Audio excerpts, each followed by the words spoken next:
p.m. At 4:11 p.m., a severe thunderstorm was located near Little Swan Lake, or 13 miles southeast of Monmouth, moving east at 55 miles per hour. Expected hazards include 60 miles per hour wind gusts and quarter-size hail. This is a radar indicator. There's the first alert weather. Damage to vehicles is expected. Expect Local wind damage weather to for roofs, today. siding, and trees. Locations impacted I get include my weather readers Galesburg, down. Abingdon, Knoxville, EAS City, Williamsfield, London Little Mills, W. Laquan, Gilson, East Galesburg, St. Augustine, Tehilda, and Dillon. This includes Interstate 74 between mile markers 49 and 67.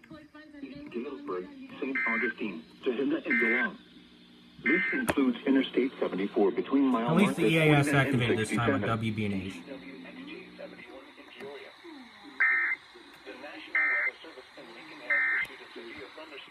Answer the questions. Is there any way that I can increase